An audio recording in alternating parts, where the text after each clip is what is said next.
welcome back to the Zak and Buzz Review. Hey, guess what, Buzz? What?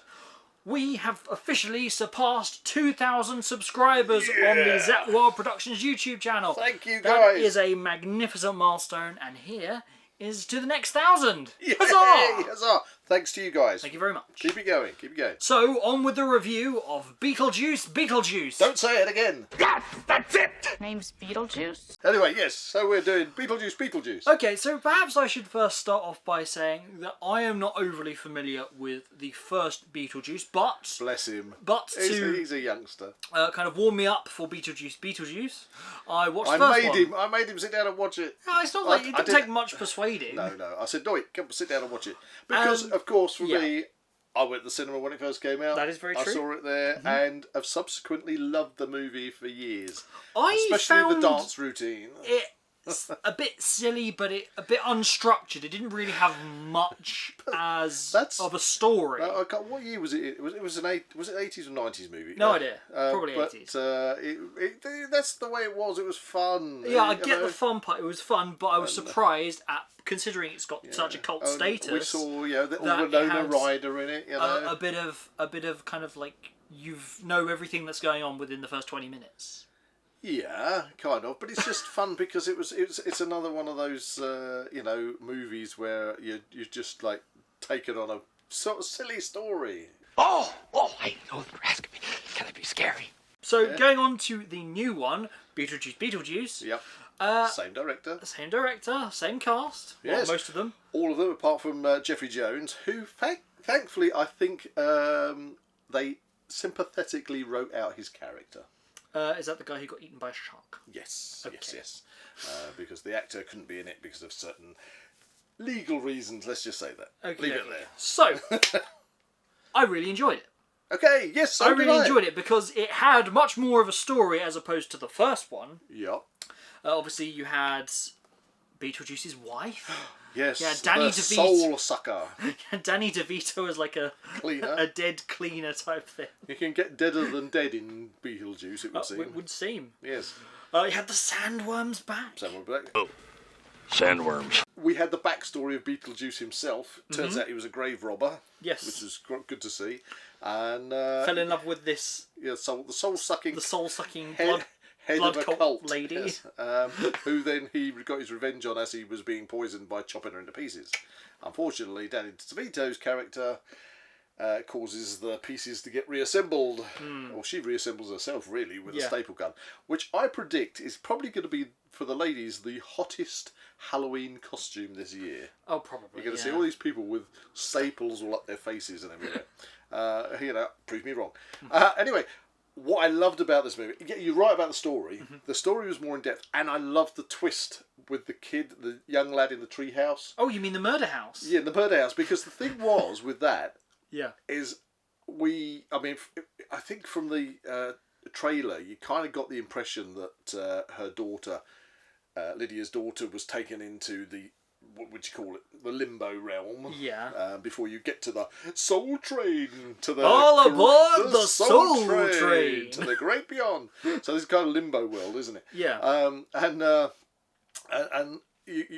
think you got from the trailer that they got to get her back. Yeah. But you didn't know how she got there. But I honestly was watching it because I thought this story was all going to revolve around Beetlejuice and his wife to be.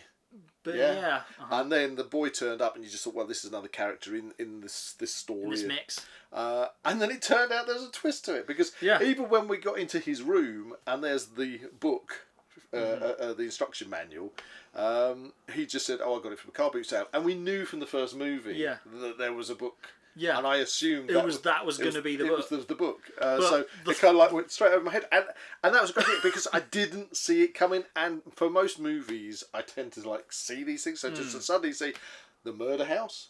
Yeah. Oh my goodness me! My God. And then it's obviously discovered that he's a ghost, but then it's all a big ploy so he can exchange.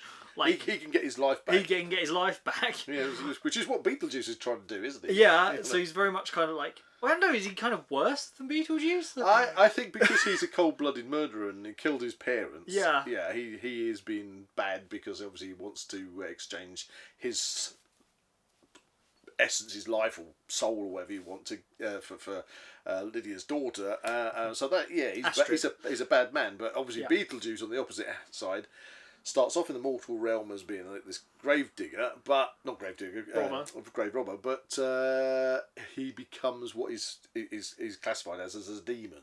Yeah, a mischievous demon. He's kind of because he's obviously got powers. I want out for good. In order for me to do that, hey. You can do stuff. Sorry, I'm jumping over you. I'm excited about this movie. Jumping all over me, right? Sorry, right now. What is that? I'm just slapping me now. Jumping on you. Good grief. So, obviously, by this point, Beetlejuice becomes the lesser of two evils. So, amongst all the stories we've got going on, standout character for me has obviously got to be Willem Dafoe. Oh, yes. As the, undead detective. Detective, who's actually an actor. Yes. Which was absolutely... There's so many jokes about that going out through the movie. It was hilarious. He delivered that role brilliantly. And the way he kept do the acting and practicing and stuff, and it was like, yeah, we've met them before, haven't we? Yeah, it was very reminiscent of working within the film and TV industry. It was hilarious fun. Man, it was really good. You know, I like that. He was a standout character. As you say. Definitely. I thought it definitely felt like a continuation of the first one, which was very nice. It didn't feel forced in any way. But I really enjoyed it. What I want to pick up on, and is what I said when we finished in the movie theatre, was the fact I absolutely loved the way it was filmed, because he had filmed it exactly as the first movie had been filmed, and the amount of practical effects all the way through, and doing the sandworms, which it kind of looked like claymation, didn't it? Stop motion animation. It looked very sympathetic to the original, which was great. And I like that little claymation animation for the father figure. You know, how a plane crashed and then he... Oh yeah, that was really... I found that a bit bizarre, actually. It was very strange why it suddenly cut to that. I don't know. Well, I thought it was good fun. Yeah, you know, okay. So, and that kind of... but it was great. I mean, like in the church scene with the cake and there's a rain cloud over the top and it's raining. To be your wedded wife. It could have so easily been CGI'd these days. And he obviously decided that he was going to stick with what he did before and use loads of practical effects. And so that cloud you can see, it's an actual... They made it, and it's got lights inside, you know, and I just loved it. It just had the real feel of everything about it. I wasn't actually expecting this to be like one of my highlights of like a cinema experience, especially recently, but I actually found myself enjoying it a hell of a lot. I really enjoyed it. As I say, when we do our reviews, I do like to kind of like count in with the review the audience reaction around us, and there was laughs going on all the way through it, people laughing and sniggering and getting the in jokes and things, and I think it certainly leaves itself open for a further one, which would be Beetlejuice Beetlejuice. Oh, I thought you were going to say don't say it. You can't say it. You literally can't say it. Maybe they'll go Beetlejuice and then I don't know, a question mark. No, maybe a stitched up mouth or something like that. That's it. Beetlejuice, don't say it. Don't say it. That's right. it. That's actually quite funny. Well, let's talk about, just briefly, let's talk about Michael Keaton. I mean, it's brilliant.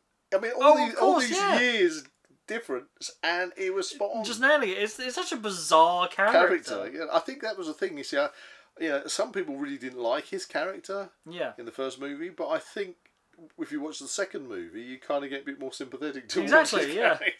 I mean, he's completely gross, but I think that's very much the point. Yeah, it had some quite gross bits in it. I did notice that they changed a couple of words from the trailer in the movie. That was true. You know, it was the Pilates, banging your Pilates instructor. Yeah, and they changed it for something else, didn't they? So and I think the F word, wasn't that bleeped out at some point? It was bleeped out in the movie. But it wasn't in the trailer. I've seen it in the trailer where he actually says the word. Oh. You know, so... Who knows? If there was one criticism, I thought the ending of Lydia Dietz's kind of production boyfriend dude. Oh, him, yeah. Yeah, from Charlie's Angels Full Throttle. I noticed. Him and the death of the stapled up lady. Oh, yes. I thought them getting eaten by a sandworm, much like the first film, I thought that was a little bit samey. What, to solve the problem, quick draw a door and letting a sandworm? Yeah. I thought it was very much the same. I don't know, I think it could have been better. But overall, I really enjoyed the movie. Let's rate it out of 10. Okay, so rating Beetlejuice. Beetlejuice. I enjoyed it. I'll give it a good 8. 8? Okay. 8. It's not one of those movies that knocks your socks off. I think for what it is, we're rating it for what it is, and I think it could have bombed. Yeah, it could have bombed, but I loved it, and I think if you stand the two movies next to each other, they are equal. And I would even say this one a little bit better than the original. I would definitely say that this one, the second one, is definitely better than the first. I had more fun with it. I enjoyed it a lot more than the first one. Surprisingly, because normally that's not what I would find. But I would actually say 7.5. My wife and I would like to ask you a couple of questions. And I also like the way they wrapped up all the characters from the first movie in mentioning them. So like Alec Baldwin and Gina Davis's character, they found a loophole to move on. Yeah. And I just thought that was nice, because if they hadn't mentioned them at all, you'd all come out of the movie theatre saying, what happened there? Yeah, and I was actually very surprised that they didn't have like something at the end of the credits or something to kind of resolve that a bit more. I also liked in the model, did you notice in the model when you was getting sort of the aerial pans of the model and things, they had the car ditched into the river next to the bridge. Yeah. I was there. I thought that was pretty good. So there you go. That's our Beetlejuice Review. Yeah, it is a review. After seeing Beetlejuice so many times, are you parched? I'm very parched. I'm pretty parched. I'm parched. If you want to support the channel, please buy us a coffee using the link in the description below. Thank you very much. We should get some coffee cups. We should. Yeah, and we can point to them. Then we can use them as props. Yeah, we like props. Zak Buzz review. Anyway, thanks for watching, and we'll see you in the next one. If you enjoyed this review, please like and subscribe to this channel and comment below any suggestions or further reviews you'd like to see. There we go. We did it. I don't want to do business with you deadbeats anyway. Thank you.